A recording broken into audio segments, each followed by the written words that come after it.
So andito na tayo ngayon sa sinasabi kong lumang tulay na nung panahon pa ng World War II, pero hanggang ngayon nagagamit pa rin namin.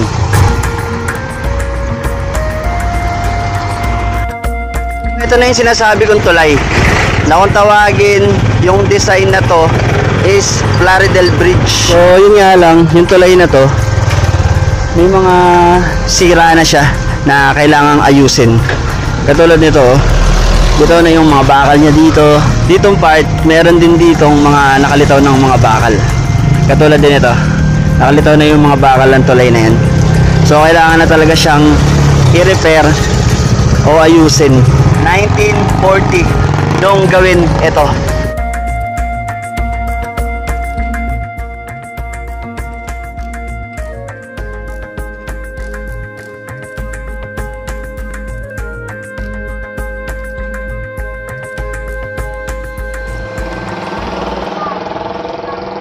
Okay, so ngayong araw ay meron tayong pupuntahan na isang pinakamatandang tulay dito sa Bulacan. Hindi ko lang alam kung isa din siya sa pinakamatandang tulay talaga sa Pilipinas. So yung tulay nga na pupuntahan natin is nung panahon pa to ng World War II na itayo. Pero hanggang sa ngayon okay pa siya at nagagamit pa siya. So sisilipin lang natin, papakita ko sa inyo. At bago tayo dumiretso doon, meron din tayong dadaanan pa dito na kamukha nung tulay na yun, kamukha nung design niya. Pero sa ngayon nga lang wala na yung pinakatulay na yun. Pero papakita ko sa inyo kung saan siya dati nakalagay, yung kamukha nung disenyo ng tulay na yun.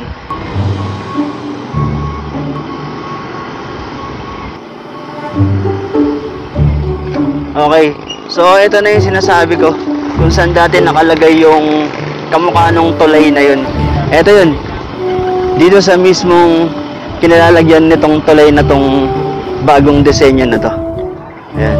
So bagong design na kasi to, napalitan na, natanggal na yung dating tulay na kamukha nung pupuntahan natin. Pero ito mismo yung location na yan. Baba lang tayo,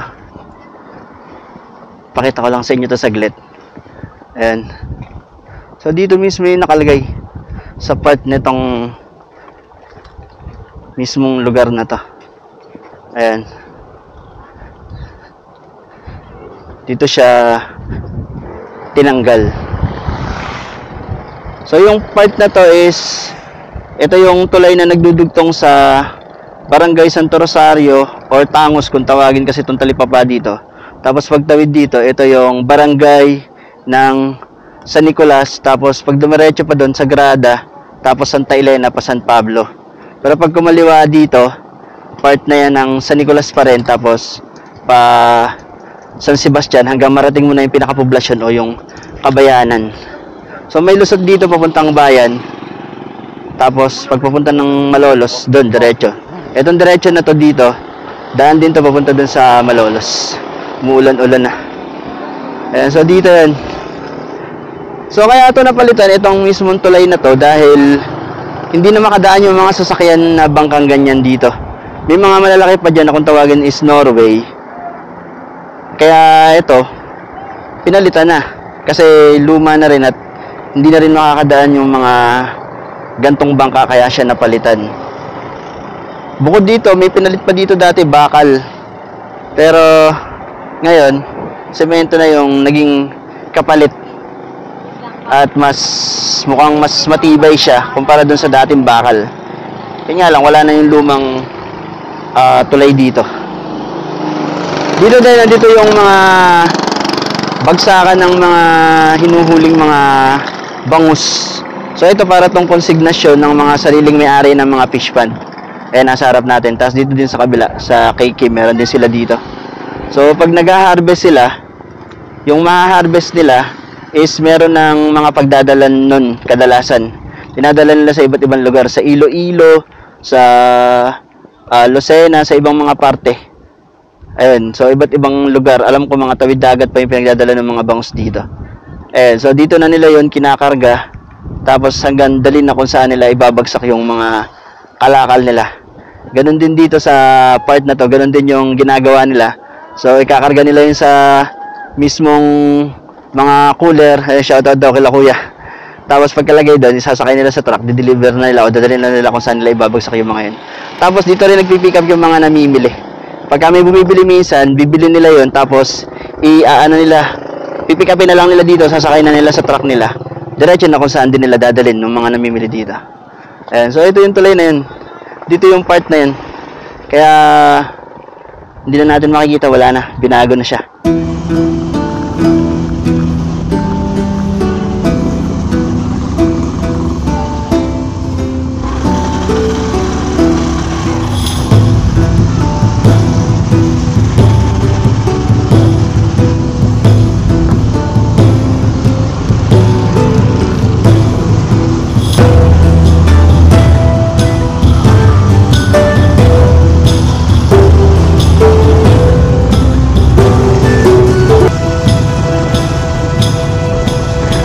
So nandito na tayo sa may tulay, dito sa may kabayanan ng Hagonoy. Ito yung kabayanan dito sa likod natin. Tapos dito sa kanan dito, ito yung Santa Monica.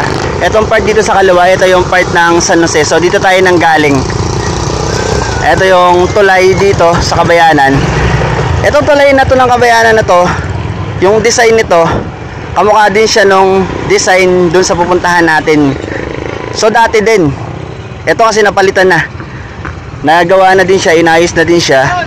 Kasi dati, oy bro, kasi dati, ito dinadaanan to ng mga malalaking sasakyan. Kaya yung tulay na to is pinaayos, pinagawa din. Kaya napalitan na din yung design na yun na kung tawagin nga is Plaridel Bridge.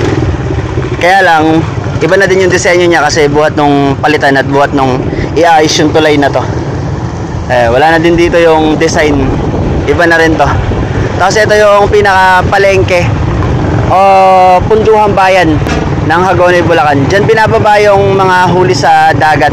Yung mga nanguhuli doon sa iba't ibang klase ng panghuli, baklad, mga namamante, iba't ibang klase na ng mga panghuli ng isda at iba't ibang klase ng seafoods. Meron din diyan mga bangus tsaka yung mga tilapia. May nagbabagsak pa rin dito ng mga bangus. So ayan yung punduhang bayan. So wala, pinakita ko lang din sa inyo kasi dito nakalagay dati yung isa pang lumang Plaridel Bridge kasi tatlo siya dati. Ito nga lang, nabago na at yung natitira na lang ngayon na Plaridel Bridge is iisa na lang.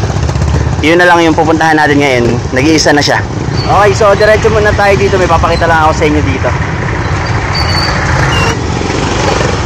So dito kasing part, meron dito mga ancestral house, yung mga lumang bahay. Ang nakakalungkot nga lang, nilulubog na sila ngayon, binabaha na. So, daanan lang natin saglit. Pakita ko lang sa inyo.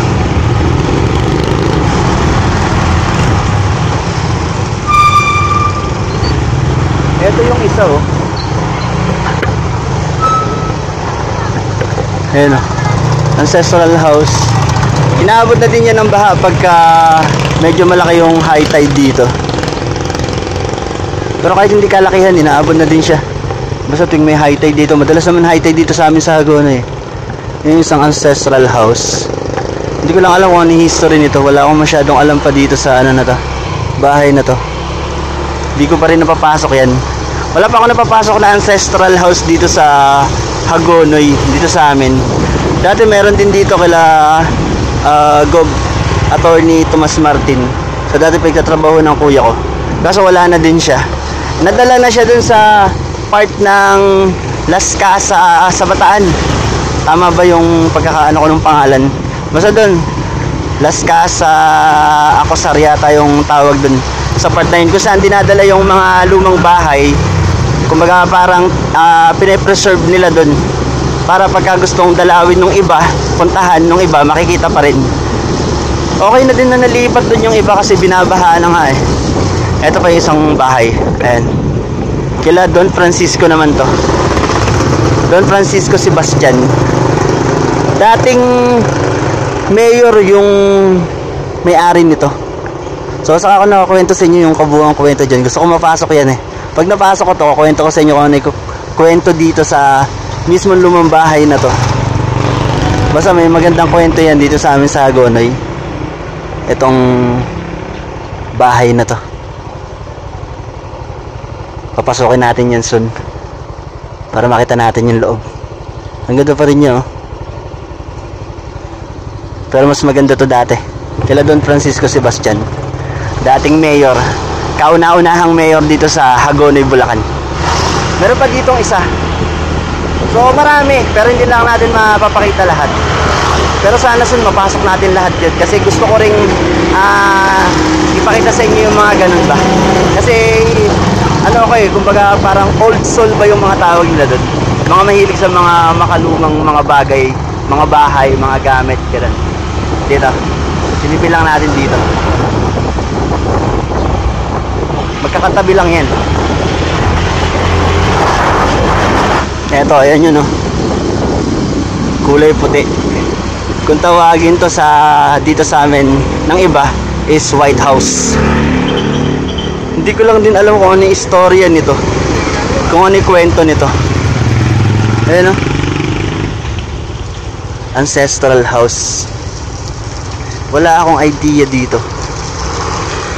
Pero yung bahay na yan, nilulubog na rin yan. May nag-aalaga dyan, may nakatira pa dito. Pati dun sa kaninang pinuntahan natin, may nakatira pa dun sa dalawang ancestral house na yun. Eto, meron yung bahay dun sa likod. Dating umu-order sa akin nung nag-online shop pa ako yung isang ano dito eh, yung nakikita ko dito. Hindi ko lang alam kung apo siya or kamag-anak nung may-ari nitong White House. Ayun, oh, baha na ng tubig, diba? Sayang, sana ma-preserve pa rin. Hindi ko pa rin ito napapasok.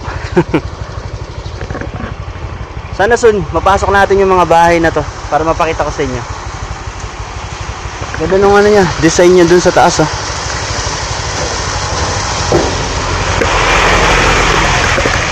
Okay, so diretso na tayo dun sa tulay para makita nyo na yung sinasabi kong lumang tulay.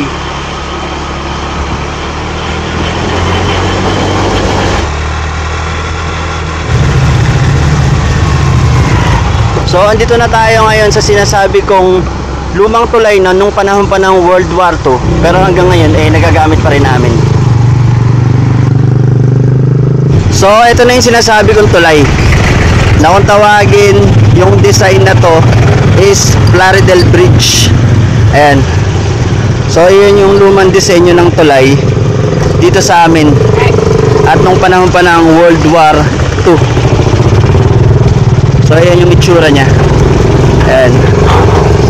Yung tulay na to, nagdurugtong naman to dito sa barangay ng San Agustin at dito sa kabila barangay ng Santa Monica. So yan yung tulay na makikita nyo dito sa Hagonoy, Bulacan. Lahat ng pinuntahan nating tulay dito lang yan sa Hagonoy, Bulacan. Magkakaiba lang siya ng mga baryo. Tapos yung ancestral house dito rin yun sa Hagonoy, Bulacan, sa ibang baryo lang din. Katulad ng mga nabanggit ko kanina, kung nasan tayo kanina, iyon yung mga baryo pagka gusto nyo puntahan yung mga pinuntahan nating ancestral house, tsaka yung mga tulay na dinaanan natin kanina. Eto yun. So yun nga lang, yung tulay na to may mga sira na siya na kailangang ayusin. Katulad nito, oh. Dito na yung mga bakal niya dito. Ditong part, meron din ditong mga nakalitaw ng mga bakal. Katulad din ito, nakalitaw na yung mga bakal ng tulay na yan. So kailangan na talaga siyang i-repair o ayusin. Etong part na to, alam ko inayos na din to, inaspaltohan to. Dati hindi pa to kinis yung asfalto nito, nirepair lang siya nun, pinatungan ng asfalto, pero hindi siya nagawa. Pero dati gagawin dapat to, nagkaroon na dito ng daan dati na naka-floating dito na may bakal para tawid doon. Plano sana tong gawin, hindi ko lang alam kung bakit hindi natuloy itong tapusin or gawin. May nag-ano dito ngayon, nagbabako, nag-ano sila ng tatambak doon sa loob yung mga lupang nakukuha nila. Ayan. So hindi ko lang alam kung bakit hindi ito natapos gawin. So siguro dahil may mga pag-uusap-usap, may nababasa kasi ko dun sa social media dati na itong tulay na to is parang ayaw nilang pa tanggal o ayaw nilang paalis. So baka yun yung dahilan kung bakit hindi na gawa yung tulay na to. Tapos itong part na to kasi mataas na yung tubig dito, kaya pinlano na din tong ayusin bukod dun sa luma na yung tulay na to. Hindi na nakakadaan yung ibang mga bangka dito kapag mataas yung high tide, katulad dun kanina sa isang inayos sa Santo Rosario. So tulad dun sabi ko, etong tulay na to is nung panahon pa ng World War II nung ginawa. So ito yung patunay, papakita ko sa inyo. 1940 nung gawin ito. So bago sumiklab yung World War II nun, nagawa na tong mismong tulay na to at nagagamit na to nung panahon ng pamamahala ng mga Amerikano. Ito, naumpisahang gawin at matapos. Alam ko yung tulay na to dati, ano to? Kahoy, kawayan. Tapos hanggang inayos ng mga Amerikano, ginawa nilang bato para nga mabilis makalipat mula sa baryo doon papunta sa kabilang baryo na to ng Santa Monica. So panahon pa to ng mga Amerikano ipinagawa. Kaya matagal na talaga yung tulay na to. Pero hanggang sa ngayon, nagagamit pa rin.